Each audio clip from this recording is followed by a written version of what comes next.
సమాజంలో భార్య భర్తల మధ్యల గొడవలు అనేవి తరచూ జరుగుతూనే ఉంటాయి. ప్రతి ఇంట్లో కూడా ఏదో ఒక విషయంలో భార్య భర్తల మధ్యలో గొడవలు అనేవి సర్వసాధారణంగా జరుగుతూనే ఉన్నాయి. మరి ఇటువంటి ఈ సమయంలో కొంతమంది భార్యలు భర్తతో విడిపోవాలి అనుకోవడం, లేదా ఇబ్బందులకు గురి చేయాలి అనుకోవడం జరుగుతూనే ఉంటుంది. ఇటువంటి సంఘటనలు మనం చూస్తూనే ఉన్నాం. మరి భార్య భర్తను ఎన్ని రకాలుగా ఇబ్బందులు పెట్టగలదు, ఒక భార్య అనుకుంటే భర్త మీద ఎన్ని రకాల కేసులను పెట్టగలదు అనే విషయాన్ని ఇప్పుడు నేను మీకు వివరించే ప్రయత్నం చేస్తాను. ముందుగా 498A, దీన్నే బిఎన్ఎస్ ప్రకారం సెక్షన్ 84 అంటున్నారు. 498A అంటే భర్త లేదా అత్తగారింట్లో ఉన్నటువంటి కుటుంబ సభ్యులంతా కూడా ఈమెను మానసికంగా లేదా డబ్బుల కోసం వేధిస్తున్నారు అని పోలీస్ స్టేషన్లో అందరి మీద కంప్లైంట్ చేసి కేసు నమోదు చేయించవచ్చు. కానీ 498Aలో ఒక సడలింపు ఉంది. క్వాష్ పిటిషన్కు వెళ్ళి కుటుంబ సభ్యులను మినహాయించి కేవలం ఆ కేసు అనేది భార్యాభర్త ఇద్దరి మధ్యనే ఉండే అవకాశం ఉంది. ఇది ప్రతి కేసులోనూ జరుగుతుంది. నెక్స్ట్, స్త్రీధనం, బంగారం తిరిగి ఇవ్వకపోవడం. ఒక మహిళ తన వివాహం జరిగే సమయంలో అత్తగారి ఇంటికి డబ్బులను లేదా ధనాన్ని ఇచ్చినప్పుడు వాటిని తిరిగి పొందే హక్కు ఉంది. దీనికి ఆభరణాలు కానీ బంగారం కానీ ఇవ్వమంటారు.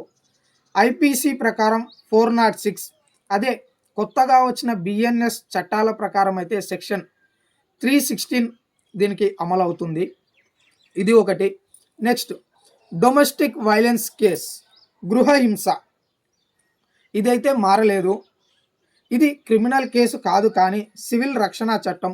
దీని ద్వారా ఒక మహిళ భర్త నుంచి protection orders, residence rights, maintenance, compensation వంటివి పొందే అవకాశం ఉంది. కాబట్టి చాలామంది మహిళలు వారి భర్తల మీద అయితే ఎక్కువగా డొమెస్టిక్ వైలెన్స్ కేసుని అయితే ఉపయోగిస్తూ ఉంటారు. ఆ తర్వాత వచ్చేసి మెయింటెనెన్స్, ఎంసీ కేసు అంటాం దీన్ని. ఇది సిఆర్పిసి 125 ప్రకారం గతంలో ఉండేది. ఇప్పుడు బిఎన్ఎస్ ప్రకారం 144. భర్త నుంచి ఒక భార్య దూరంగా విడిపోయినప్పుడు, లేదుగా ఇద్దరు వేరువేరుగా ఉంటున్నప్పుడు ఆ భార్య జీవించడానికి ఆమె భర్త ఎంతైతే ఆదాయం నెలలో సంపాదిస్తున్నాడో ఆ నెలలో సంపాదించే ఆదాయంలో కొంత భాగం తన పోషణ కోసం అడగడానికి వేసే కేసును మెయింటెనెన్స్ కేస్ అని పిలుస్తారు. ఇది ఒకటి. నెక్స్ట్, మహిళా గౌరవానికి హాని లేదా అవమానం. ఐపీసీ ప్రకారం 354. కొత్తగా వచ్చిన బిఎన్ఎస్ చట్టం ప్రకారం అయితే 73.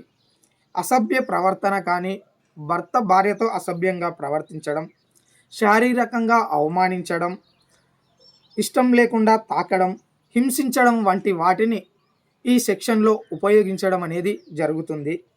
ఇక నెక్స్ట్ వచ్చేసి ఒక భర్త భార్యను అసభ్య పదజాలంతో దూషించడం, మాటలతో ఎన్నో రకాలుగా అవమానించడం. ఇది ఐపీసీ 509. అయితే ఇప్పుడు బిఎన్ఎస్ ప్రకారం సెక్షన్ 79 అని పిలవడం జరుగుతుంది.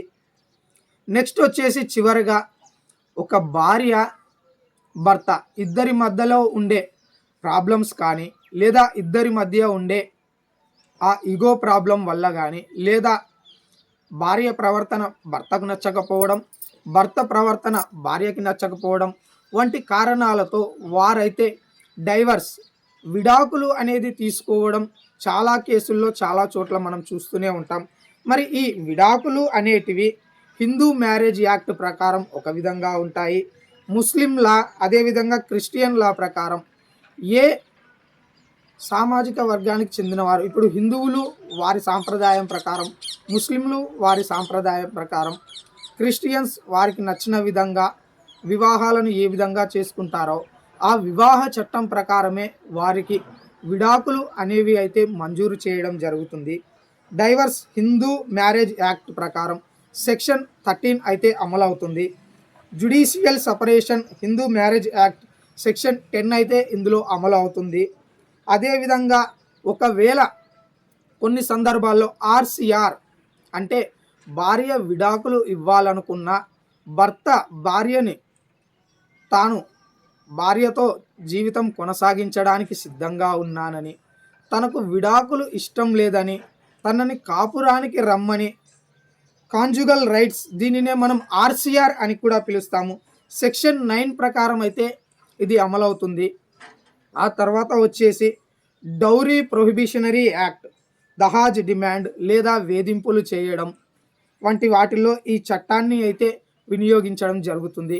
చూస్తున్నారు కదండి, ఒక మహిళ అనేక రకాలుగా భర్త మీద ఇటువంటి కేసులు వేసే అవకాశం ఉంది. కాబట్టి సాధారణంగా అయితే భార్యాభర్తలు గొడవలు అనేవి జరుగుతూనే ఉంటాయి. ఈ గొడవలకు ఎవరో ఒకరు ఫుల్ స్టాప్ పెట్టాలి, కానీ కోర్టులను ఆశ్రయించి వారి జీవితాలను నాశనం చేసుకోవద్దనైతే నేను ఈ వీడియో ద్వారా తెలియజేస్తున్నా.